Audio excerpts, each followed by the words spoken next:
Si Nona Dirksmeyer ay ipinanganak noong December 26, 1985. Siya ay isa sa 6 na anak ni Paul at Carol Dirksmeyer. Lumaki siya sa maliit na bayan ng Russellville, Arkansas at inilarawan siya ng marami bilang isang mabait, mahinhin at tahimik na tao. Noong high school, nagsimula siyang makipagrelasyon kay Kevin Jones, isang kaibigan mula pa noong kindergarten. Agad silang naging malapit sa isa't isa. Sa panahong ito, sumali si Nona sa mga beauty pageant at ginamit ang kanyang plataporma upang magsulong ng kampanya laban sa karahasan sa mga bata. Nagboluntaryo rin siya sa Big Sisters organization tuwing may libre siyang oras. Noong 2004, nagsimula si Nona sa kolehiyo sa Arkansas Tech University, kung saan kumuha siya ng kursong musika at nagkaroon ng sarili niyang apartment.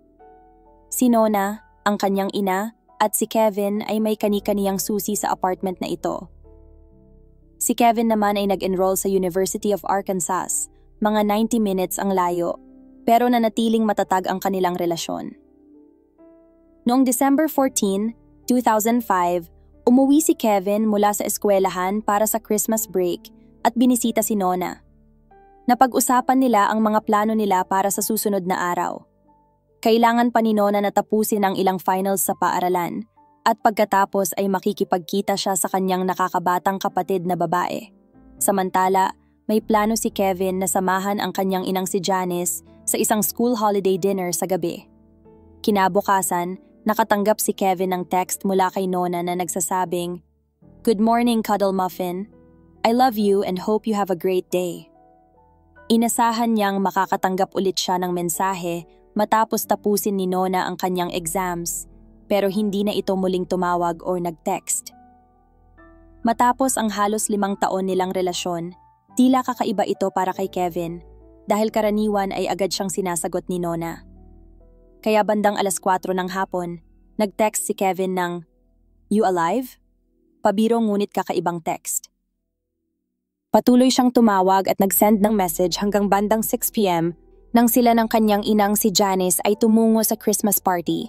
Habang nasa biyahe, lalong lumala ang pag-aalala ni Kevin kaya't tinawagan niya ang isang kaibigang nagde-deliver ng pizza sa lugar. Hiniling ni Kevin sa kaibigan na silipin kung naroon ang kotse ni Nona sa harap ng apartment. Tumawag ang kaibigan na may ulat na naroon nga ang kotse at bukas ang ilaw sa itaas, pero walang sumasagot sa katok sa pinto. Dahil sa nakakabahalang sitwasyon, agad na nagtungo sina Kevin at Janice sa apartment ni Nona. Una nilang sinubukang buksan ang pinto pero ayaw bumukas. At sa kasamaang palad, nakalimutan ni Kevin ang kanyang ekstrang susi sa bahay. Kaya agad silang pumunta sa sliding glass door sa likod ng apartment na karaniwang hinaharangan ni Nona gamit ang burglar bar. Ngunit sa gabing iyon, kapansin-pansing wala ito. Pinilit ni Kevin na buksan ang sliding door at tumakbo papasok, kung saan napansin niyang may dugo sa Venetian blinds habang papalapit siya sa sala. Doon niya nakita si Nona, nakadapa sa sariling dugo, suot lamang ang isang maliit na pares ng puting medyas.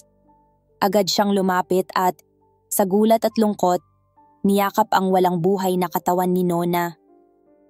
Dumating agad ang mga awtoridad sa apartment at nakita si Nona na may ilang saksak sa leeg at balikat, ngunit hindi ito ang ikinamatay niya. Brutal din siyang binugbog sa ulo at walang duda kung ano ang ginamit na sandata sa krimen. Katabi ng katawan ni Nona ang isang napakabigat na lampshade na basag sa 3 piraso na may dugo sa base at sa bombilya.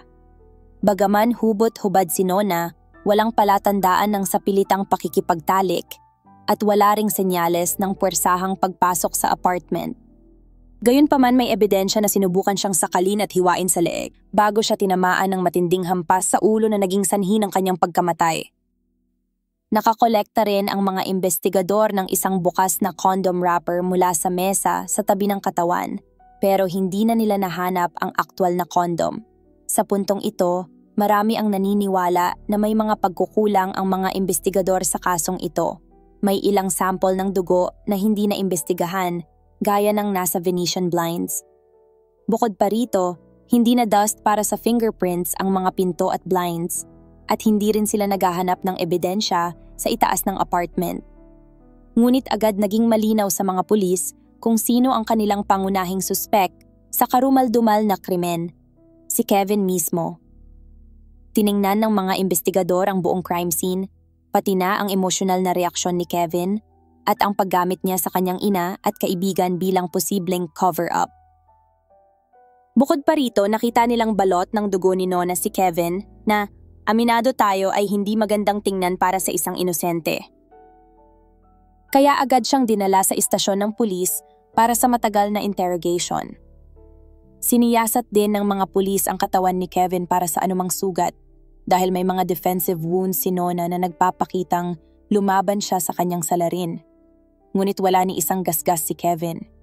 Sa kabila ng lahat ng ito, hindi humingi ng abogado si Kevin at buong tapang na idiniin ang kanyang pagiging inosente sa buong oras ng investigasyon. Pero hindi pa rin kumbinsido ang mga pulis. Gayunpaman, alam ng mga investigador na kailangan nilang siyasatin ang lahat ng taong malapit kay Nona. Kaya sinimulan nilang suriin ang iba pa niyang mga naging karelasyon. Tama ang narinig mo. Lingid sa kaalaman ni Kevin, ang kanyang high school sweetheart ay palihim na nakikipagkita sa ibang lalaki, isang masakit na epekto ng isang long-distance relationship. Ayon sa pulisya, isinama rin nila sa investigasyon ang sino mang maaaring nagkaroon ng kontak kay Nona sa kanilang lugar. Ngunit matapos maalis sa listahan ang lahat ng iba pang posibleng suspek, muling napunta ang atensyon kay Kevin, na ngayon ay tinuturing na may malinaw na motibo para patayin si Nona. Dahil desperado si Kevin na patunayan ang kanyang pagiging inosente, kusa siyang nagtungo sa Russellville Police Department sa bisperas ng libing ni Nona. Sinabi niya sa mga investigador, "Gagawin ko ang lahat ng gusto ninyong ipagawa. Magpa-DNA test ako kahit ano." Pumayag din siya na sumailalim sa isang polygraph test, kahit pa ito ay kilala sa pagiging hindi kapani-paniwala. Basta't makakaalis siya sa oras para dumalo sa burol ni Nona, na siya mismo ang tumulong ayusin. Ngunit naging isang malaking pagkakamali ang desisyong ito dahil matapos ang test, sinabi ng examiner na bumagsak siya ng todo. Ang sabi pa ng examiner sa kanya, "Kevin, there's no doubt in my mind that you killed her." Pagkatapos ng 7 matinding oras ng interogasyon, nasa istasyon pa rin si Kevin at hindi na siya nakarating sa burol. Dahil dito, maraming tao, pati na ang mga magulang ni Nona, ang nagsimulang magduda at iniisip na kaya siya hindi dumalo ay dahil may kasalanan siya. Sa kabila nito, iginiit ng mga awtoridad na pinatay ni Kevin si Nona dahil sa matinding galit nang matuklasan niyang may ibang lalaki ito. Nagpatawag pa sila ng press conference para ipahayag na nalinis na ang lahat ng posibleng suspek, maliban sa isa. At alam naman natin kung gaano kabilis kumalat ang balita sa isang maliit na bayan. Lalong tumindi ang kaso laban kay Kevin nang lumabas sa pagsusuri na ang kanyang fingerprint at dugo ay nasa bombilya malapit sa katawan ni Nona. Kaya noong March 31, 2006, siya ay inaresto at kinasuhan ng pagpatay. Ngunit pumalag ang kampo ni Kevin.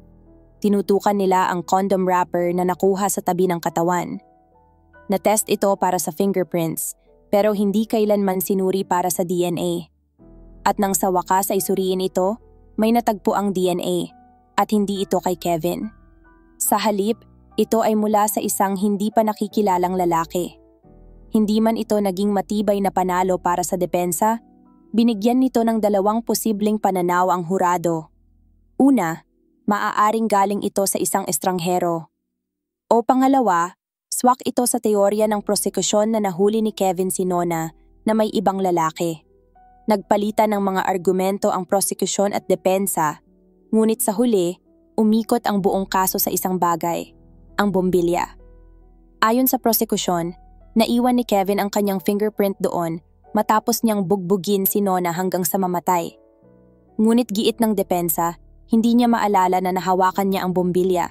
At kung nagawa man niya ito, marahil ay sa gitna ng kaguluhan noong natagpuan niya ang katawan ni Nona. Dumating na ang oras para magdesisyon ang hurado. Sa simula, hati ang kanilang opinyon, ngunit kinabukasan, bumalik sila na may hatol. Ang hatol kay Kevin ay not guilty. Noong September 2007, isang lalaking taga roon na nagngangalang Gary Dunn ang inaresto dahil sa kasong pagnanakaw. Napataas ang kilay ng mga tao nang matandaan ng mga pulis na isa siya sa mga naimbestigahan sa simula pa lang ng kaso. Nagbigay siya noon ng alibi at agad na pinalaya dahil walang sapat na ebidensya. Pero nang muling tingnan ng mga investigador ang kanyang alibay, may napansin silang nakakabahala. Ang petsa sa resibong ipinakita niya ay hindi sumasakop sa oras kung kailan pinaniniwala ang pinatay si Nona. Bukod pa rito, lumalabas na nakatira si Dunn sa parehong apartment complex kung saan nakatira si Nona noong siya ay pinaslang. Kaya't muling isinailalim sa pagsusuri ang condom wrapper at ayon sa mga autoridad, isang partial DNA profile ni Dunn ang natagpuan. Dahil sa hindi sapat na alibay at sa bagong ebidensya, inaresto si Dunn at kinasuhan ng pagpatay kay Nona. Noong April 2010, nagsimula ang paglilitis laban kay Dunn. Tumestigo ang dati niyang asawa na nagsabing marahas daw ito at labis ang pagkahumaling kay Nona. Sa kasamaang palad, nauwi sa mistrial ang kaso at muli siyang pinalaya. Ngunit noong 2011, naaresto ulit si Dunn dahil sa attempted kidnapping and indecent exposure. Sa pagkakataong iyon, nahatulan siya ng 15 years sa kulungan. Bagaman tila marami na ang may sariling opinyon kung sino ang tunay na pumatay kay Nona, hanggang ngayon, hindi pa rin siya nabibigyan ng hustisya.